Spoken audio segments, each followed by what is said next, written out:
Game is a Star Wars themed online casino designed to lure kids into spending money. It blows my mind. You're whales over and you're the normal players over because you even have this system in the first place. An online petition of over 10,000 signatures is now awaiting a response from the UK government. This game is a time waster. Loot boxes or surprise mechanics, you have no ethical qualms whatsoever with. Boycotted, sanctioned by multiple governments, and the entire community turned against them. It's quite possibly the worst game launch in all of gaming history, all while reaching radioactive levels of backlash from its own community and long-standing fans of the franchise. This wasn't just an ordinary game. It was some of the biggest games of the 2000s, and millions of people were waiting for a remake for the last 10 years, only to get the rug pulled underneath them. This is the story of the most hated game of all time. This is the story of DICE's Star Wars Battlefront 2. I already had serious distrust for EA. Games like Mass Effect 3 and 4 seriously let me down. But I will be honest, they had really cooked when they rebooted the Battlefront series and released a new game in 2015. It proved that DICE could create a great Star Wars game that everyone wanted. The sequel promised to build on that foundation and deliver the depth we all craved. The marketing campaign was a masterclass in telling your audience exactly what they want to hear. The E3 2017 presentation was the peak of this hype. The polished marble floors, the legions of battle droids, the Naboo starfighters dogfighting in the skies. It looked like a living, breathing scene from The Phantom Menace. When they showed a multiplayer match with Darth Maul and Rey in the same battle, the crowd went wild.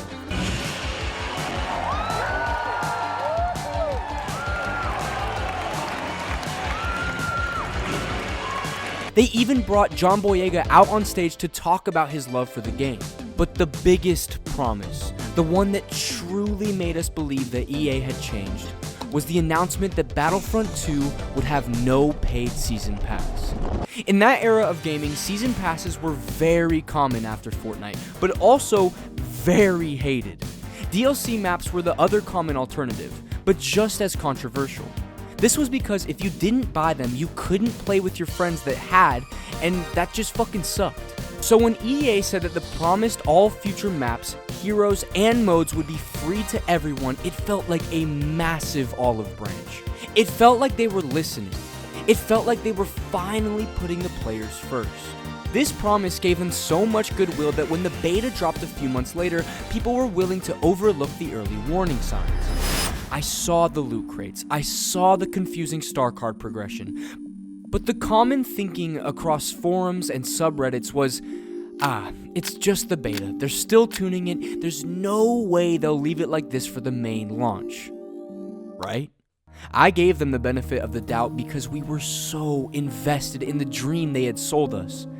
And that was my final, critical mistake.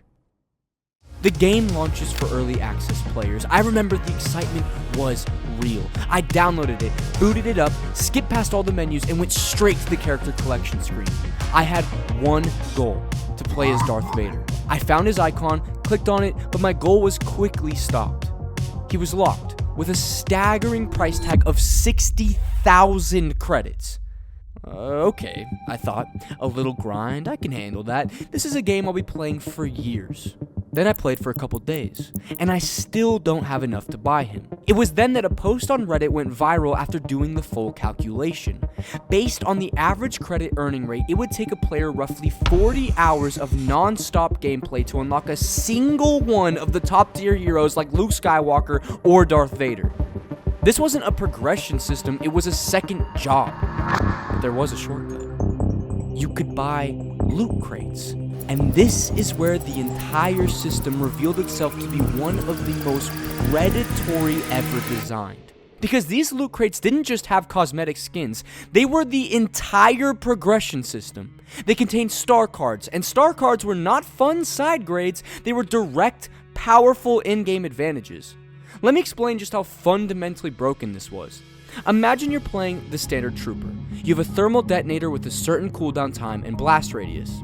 But another guy, who decided to drop $100 on loot crates on day 1 and got lucky, has an epic tier star card that reduces his grenade cooldown by 40% and increases its blast radius. In a firefight on a contested objective, you throw your 1 grenade, and in that same amount of time, he can throw 2. By then, it's a matter of who had more grenades. It wasn't about who aimed better or who had the better position. It was about who had the better card, who paid more. It was even more blatant in the Starfighter Assault mode. A ship's health, damage output, and even its base turning speed were tied to star cards. So a player who bought a ton of crates and got epic rewards for their X-Wing could literally fly circles around a base level ship, absorbing your shots thanks to bonus health while shredding you to pieces before you could even get them in your sights. It wasn't about skill. This was the absolute definition of pay to win in a full-priced $60 game. The community justifiably erupted in a firestorm of rage. And then, in an attempt to do damage control on a Reddit thread complaining about the hero costs, an official EA community manager posted the response that would become immortal. The comment that would become the most downvoted in the history of the internet. The intent is to provide players with a sense of pride and accomplishment for unlocking different heroes. I remember seeing the screenshot. I thought it was fake. I thought it was a meme. There was no way a multi-billion-dollar company could be that profoundly, unbelievably tone deaf, right? Well, it was real. This comment wasn't just corporate speak, it was basically gaslighting. They were telling a passionate, frustrated community that the infuriating, exploitative grind wasn't a problem, it was a feature. You're never guaranteed the items that you want to get. You could literally spend hundreds of dollars and not get the star cards you were after. This pissed myself and loads of others off, and rightfully so, because they're not just dealing with laggy servers, but also the worst predatory systems yet. People petitioned and urged other players to boycott the game. Quickly, refund orders started flooding in. EA's websites either crashed or the refund button was nowhere to be found. The entire thing went viral, so much so that it reached global news outlets around the world. This is the part of the story where things went from just gaming forums to governments being involved. It started in Europe. The Belgian Gaming Commission, a national regulatory body, launched an official investigation into loot boxes, using Battlefront 2 as their primary case study. Their conclusion was quick. They declared that paid, randomized loot boxes like the ones in Battlefront 2 constituted a form of unregulated gambling and were therefore illegal under their country's laws. But it's not just Belgium. Soon, more countries followed their move. The Dutch gaming authorities quickly followed suit, launching their own investigation and coming to a similar conclusion.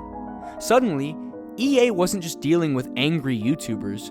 They were facing potential legal action and having their product declared illegal in multiple European countries. The fire then spread to the US.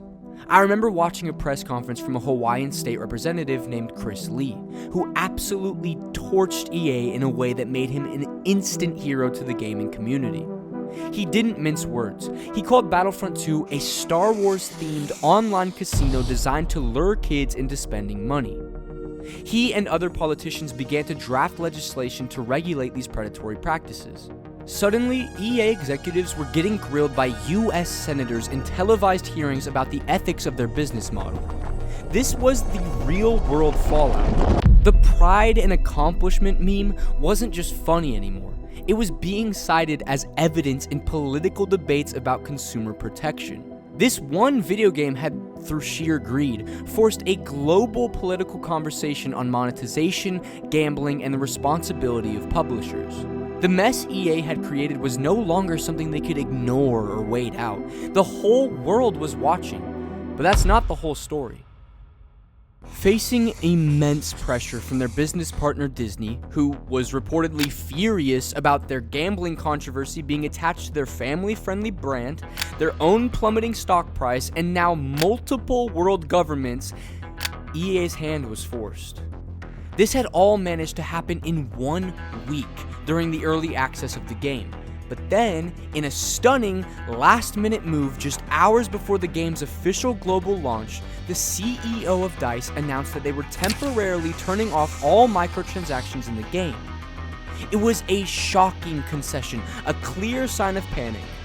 But it was a band-aid on a gaping wound. The core of the game was still rotten.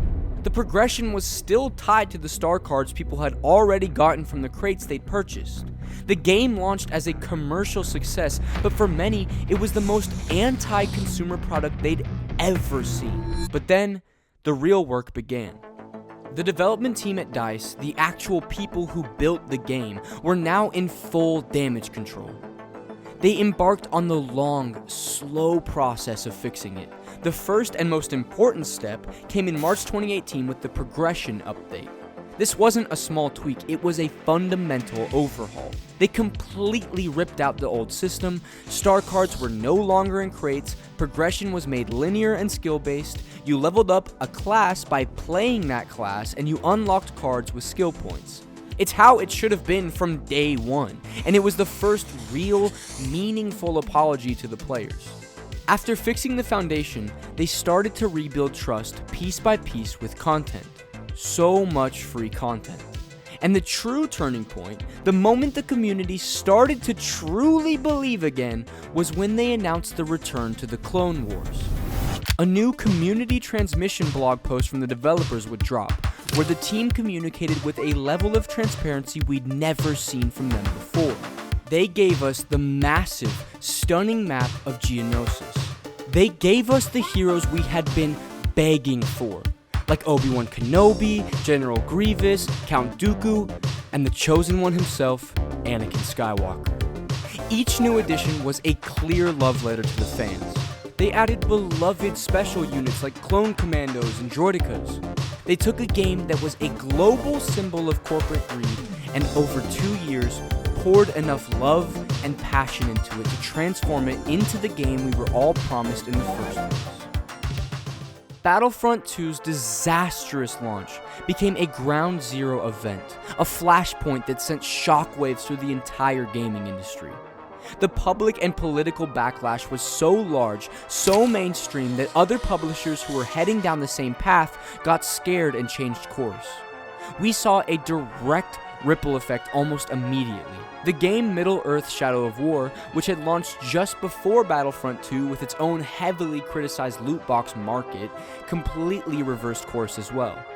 They saw the firestorm heading their way and ran from it. This was just one of many examples. The Battlefront 2 controversy is arguably the single biggest reason for the industry-wide shift away from randomized loot boxes and full-priced games. Publishers, terrified of drawing the same gambling accusations, pivoted en masse to a monetization model that players found more acceptable: the Battle Pass and direct cosmetic purchases. While not perfect, this model is transparent. You see exactly what you're buying. The idea of selling power in a $60 game became utterly toxic, thanks in large part to the stand the community took here. In a strange, almost tragic way, Battlefront 2 had to die so that the wider industry could get healthier. It was the sacrificial lamb that exposed these predatory practices to a global audience in a way that no one could ignore. And recently, the game has even seen a resurgence, with fans calling out for a Battlefront 3. But whether that will happen or not, we still don't know. But EA and DICE aren't just responsible for creating the most hated game of all time in Battlefront 2, just wait until you find out what they did to Battlefield.